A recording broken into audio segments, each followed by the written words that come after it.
Good morning, folks, and welcome to a second go at this match reaction of Manchester United's 2-2 draw with Southampton last night in the Premier League, which means United missed a chance to go into the top four, and actually top three, in fact. So, yeah, we've had issues last night with the audio. It was fine in my editing software, but something was going wrong with the rendering. I checked the software last night and it was fine in there. When I'm rendering it out, there's something with the footage. It's something. I think it's something to do with the footage got corrupted or something like that. I don't know. Or it was there's something off about it, the whole thing anyway. So yeah, so we're gonna try this again. And keeping an eye on OBS, make sure there's no issues with that when I'm doing this. So yeah, I've had time to reflect on the game as well, which is a bit better as well. I think as well. I think initial reactions don't give you. For me, I don't like doing the action straight after the game because I feel like I'm not really looking at the big picture. I'm emotional after the game. Any game, even when United win, it takes a while for me just to analyze. So it's actually a good thing. But obviously, for the impact of the on YouTube algorithm, it's good to get them out day one. But we'll see. If there's no real change in the viewership of this, I may just do this after the day after, going forward. I do this for enjoyment, not really for the views. So we'll see. So yeah. Don't forget down below, guys, your thoughts on the game down below. Like and comment and share and all that kind of stuff. Be really appreciative. If you don't really understand how much if you like and comment means and helps the channel, it does help pick up the algorithm and that kind of thing as well. So yeah. Also, before we get into the review of the game, we are not streaming. We usually stream tonight. I'm not right now. I've still got this thing there, my back there. It's not great. And in fact, I can lean back like this and just relax and lie down for a bit and ease the back. It makes streaming very difficult. And I've got work coming up and I can't miss a day of work at the moment because the situation of work and finances is very difficult right now with the whole pandemic thing and the unique situation without work. So I've got to make sure my back's ready for work on Monday. And right now I can barely walk down the stairs. So yeah. And today I'm working on getting the software sorted out and that kind of thing, worked out and finding out what the issues are. So, before I start on the game, United's lineup was the lineup I thought they should go with. It was a very good lineup. It's our best 11. The problem we've got is in that lineup is that because it's the best 11, it has to play every game, or needs to play every game really, because the guys behind are not at the quality or have not necessarily the quality maybe all the time, but the style or ability, if that makes sense, to step in and replace what comes out. So if you lose Bruno Fernandes and bring Fred and McTominay in, or Lingard and Pereira, you're not getting the same quality of player or the same style of player in some cases in that scenario. So that's something we already knew going into the game. And Southampton started off very well with the high pressure press, the high line. They sacrificed the high line to push up and keep United pending on half. And we do struggle with that, United. We do struggle with the high pressure press. Our pass out from the back can be a problem for United. It has been for a while. I don't know if it's a personnel or formation issue or a bit of both. But there's definitely an issue there. And the first goal comes from De Gea's not a great pass to Pogba. Pogba's got that in his locker though, hasn't he? Because he's so skillful and so physically strong, he physically can roll everybody. But if he looks over his shoulder, he knows someone's there and boots it away. That's where I think United need to just be a bit more smarter. Read the room of the game. They push. You see what the Southampton are doing. Surely they've worked on this in training. We have to be a lot smarter there. We can't just be, we'll just keep playing our game. You've got to adapt your game sometimes, or in a situation, boot it long and then get it back up there, rather than making error. And then after that, it's a great ball over the top and a nice composed finish from Armstrong. And arguably they deserve, there's no argument to say the argument is fair to say that they deserved the goal at that point. Though they were better team. Pogba fought for the goal, maybe De Gea fought for the goal as well. Maybe didn't see the trap that was being laid by Southampton. End of the day, if you boot it long, it doesn't matter, does it? And I'm not saying that you should do that as a rule, but in that situation there, when clearly they're on it right now, and with the pressing, you've got to switch.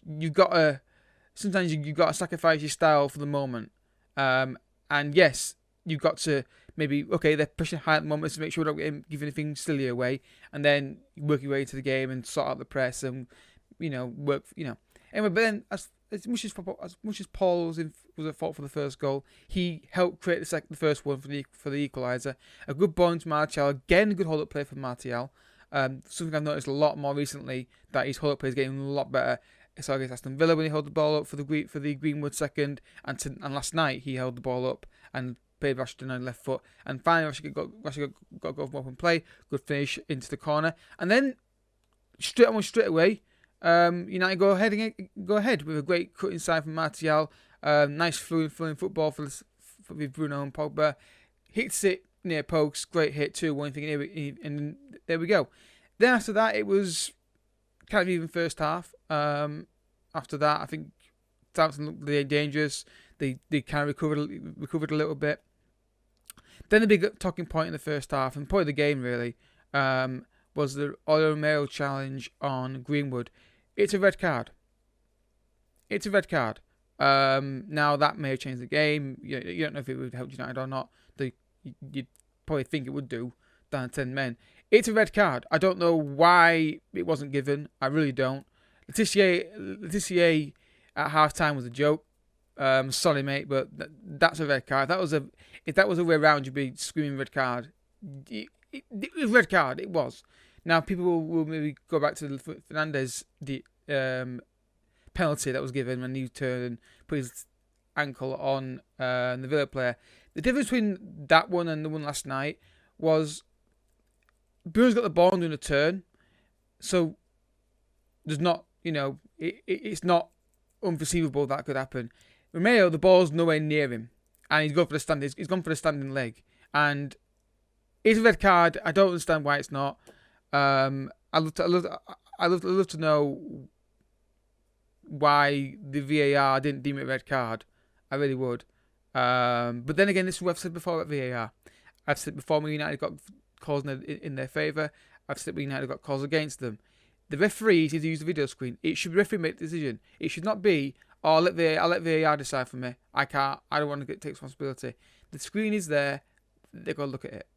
I'm okay with VAR in certain situations taking the call of an offside.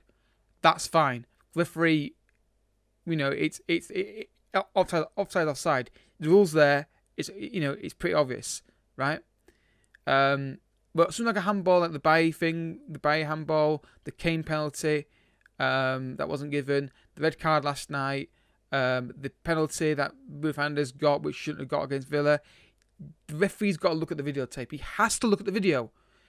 In Europe, they do. Neville nailed it last night when his analysis of it. He said last night, look, in Europe, they look at the video. We think we're better, but we're not. We're wrong. I totally agree with Gary Neville there. The referees have got to make the decision, unless it's an offside call, which then again, it's a straightforward decision, isn't it? Or if it's, I don't know, referee, sees a headbutt, something like that, and the VAR confirms that. So the calls that are just black and white, and it's like obvious, was it inside the penalty area or not? Was it an offside or not? That's fine. But things like a tackle like that from Romero, a penalty decision like that, he has to go and verify it. He has to verify it, unless it's stonewall. But even then, I'd still say a big decision like that, a penalty. Look at the video. He stood there anyway, waiting for the call to come back. He may as well go over and look at it at the same time they are. But anyway, it's not reason we do the game, but it's a big issue with VAR. It's got to be reworked because it's not right. So then second half comes out. You're thinking United 2-1. I'm thinking here we go. Let's get a third. Great chances. Martial ran through two people and couldn't find the top corner. Rashford point blank, good block, couldn't quite finish it off. Was it a block or was it? I can't remember now. Was it? And I remember he should have scored it anyway, or could have scored it. And then United started to do what I was worried about, and it reminded me a lot of the Liverpool game earlier in the season. They started getting deeper and deeper and deeper. Now they took off Bruno and Fernandes. Now the thing is, this United squad, this United 11 has played so many games since the start. I think there's been one game. I think they've been rested. That was Norwich. A lot of players have played a lot of football in a short space of time, and they looked leggy last night. Looked leggy and nervous. And this is what I talked about earlier about when you take 2 players off and you don't have the replacements. How many we've seen warning signs before. When United take Pogba and or Bruno off, the quality of the midfield drops off massively. But that shouldn't be a surprise because of what happened in the season. You look at the season early on, Pereira, Lingard, Mata, Matic, not so much Matic, but like the quality's not there in the depth midfield, which is why I keep saying, oh, we'll find midfield. No, we're not finding midfield because we drop off massively if they're not on the pitch. If one gets injured and one gets suspended for 3 games, we've got no midfield. We haven't. At least we haven't got as good a midfield, put it that way. Pogba, Bruno, Matic, replace that with Fred, McTominay.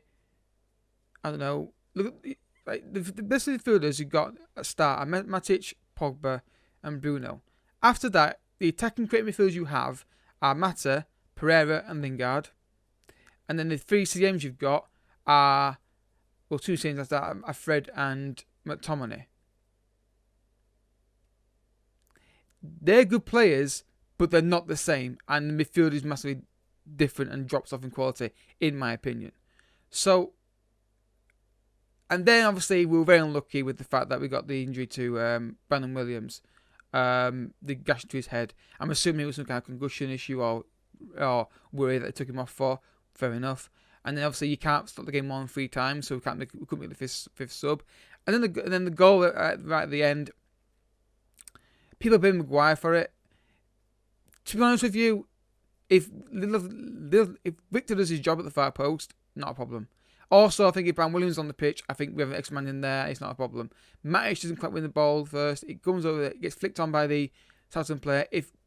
If Lindelof is right side of the attacker, well, in that scenario he was the attacker. It's not an issue. That's what I'm saying about Lindelof. I don't trust Lindelof. He had a good game last night overall, but he's always got a mistake in him. And that's why I think United need to go sign a top-class centre-back partner. Will it be this summer? I don't know. I think there's other areas which we need to strengthen. I do think last night showed, again, we need another quality centre midfielder or attacking midfielder or something like that. We need a right winger because Greenwood had a bad game last night. Didn't get into the game much at all. But that's going to happen. He's a young player. Not criticising him, just saying it's going to happen. And I think we may need to look at left back. But then again, I think right wing, centre back, and midfielder are the 3 I definitely look to be distant first. So United leave. Where's United leaving top 4? Well, let's look at the table because I want to get it on the screen rather than trying to guess the points total and goal difference and that kind of thing. Should have done this before I start the video, but we'll do it now. It's not a big issue. So United are currently 5th. They are 4 points clear of Wolves, who are in 6th. They're 2 points. They're 1 point behind Chelsea in 3rd. Level on points with Leicester, who got to play. United have got to play. Let's look at Chelsea. Chelsea. I think Chelsea, I'm not going to focus on because I think they're more likely to get points.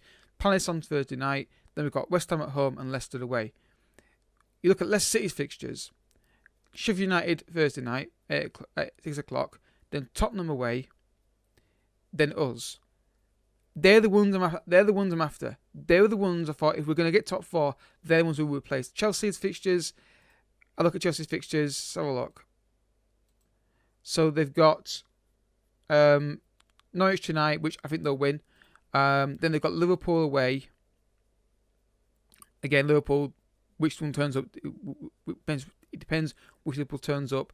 Then they've got Wolves on the final day. So United's still in a good position. It's still in our hands. But what I was always worried about, and I kind of expected, was I thought United will drop points at some point in this run. They will. But what I've said from day one, and you can check the reactions, that I didn't think United would get top 4 this season, based on how we started the season. The fact we're in the top 4 race is actually impressive. Not saying it's what we should be looking for as minimum as a ultimate level. It's more of where we were. This is actually very impressive to get to this level of how many points behind we were. I think was it double figures points behind Leicester City and we turned it back. People say, it's Leicester City. Yeah, but they've dropped points a lot, fair enough. But United have still got to match that, and they weren't matching that early in the season. Hence why we're so far behind. We've clawed it right back. The projection long term is positive. If we do this next year, this 18-game unbeaten run, generally or somewhat close to it, top 4 is guaranteed, in my opinion. Obviously, every team will improve, so it's up in the air with that. So it's still in United's hands, which is still a great positive. I'm not sure we'll get. I'm not sure we'll do it because I'm not quite sure about this team. It's like making changes now, which I think he has to because the leg last night. I'm not sure the quality is there. I don't know. It's not when you compare the players, but it is in United's hands. There's a lot of positives last night. We scored 2 goals. Could have scored more, and one mistake cost us the 2 points. But if you said to United fans after the Burnley game, come end of the season with 3 games left against these 3 teams, you've got in your hands, you'd have snapped your hand off, wouldn't you? I would have done. So yeah, we'll see what happens, guys. I've always said top 4 was a long shot. I thought this season after we started. I still think United should do it. I still think 2 more wins will probably do it. I think Leicester might drop more points. I still think we could beat Leicester City in the final game as well. Obviously if we got semi-final, literally by Sunday we could be in top 4 and we could be in the FA Cup final. So it is positives, but there is issues there. Keep raising the head. We're not finished the article by any stretch of imagination. When people say United are back, it's the positive football's back, the attacking play is back, and 18 games unbeaten is still very good. Now people say, "Oh yeah, but look who you're playing against: beating City twice, Chelsea and Wolves." No, not Chelsea. Have we beaten Chelsea in that run? Ooh, I have to check that. Because I don't think we have beaten Chelsea in this run. Let's look at the results. Can we get the full results on, please? Thank you. So let's go to, since Bruno came in. Yes, we've beaten Chelsea. Of course we have, because we beat City. We've beaten Chelsea 2-0. Yeah, we beat Premier League, didn't we? Yeah, of course we did. Yeah. So we've beaten City, Chelsea, Man City in that time, and drew with Wolves. Another team we've dropped points against was last night against Southampton. Since we started against Southampton, which could have won that game very easily. I think if we had 11 men on the pitch, we would have won it. And Spurs, which we again were very close to winning, 5 margins in that game as well. So the overall prediction is good for United. It's just the small details that this race are going to be defined by. We're just not. It's still doubt. Now we've got Palace next, who's not won a game in the last 5 or something. Tough game. But maybe this will just refocus the team's mindset and get them going again. But yeah, your thoughts down below, guys. Will United get top 4 or not? I'm going to stop video now because my back is really starting to hurt. I'd go lie down for a bit. Yeah, I will see you all on Thursday. Excuse me, Thursday night for another review. I think there's a good possibility I'll start doing watch-alongs on these games when I'm streaming. When it's supposed to be streaming, they'll be on Twitch. I think I might do it on YouTube. I don't know if it's worth doing on YouTube or not. Might do. So when I'm streaming, say United play Tuesday night at 8 o'clock, I might start watching it up here and just watch it with you guys. That way I'm still streaming and I get to watch United game as well. That makes it kind of clicks both areas. And we have got a match kind of screen coming on for these reviews. So like I'll be sent to the screen and there'll be details on the left, the right, and centre and below and that kind of thing. We've got a first draft. We're just tweaking things and make sure it looks like I want it to look. Not going to be anything amazing. It's better than the screen. You get stats of the game on the screen and the table and that kind of thing. So a bit more appealing to look at rather than looking at muggins over here. So yeah. Thanks for watching, folks. I will see you all next time. I'm going to spend today sorting out this content issue with the OBS and that kind of thing. Try and work it out at least anyway. And I'll see you all next time. Thank you so much for watching. Bye-bye.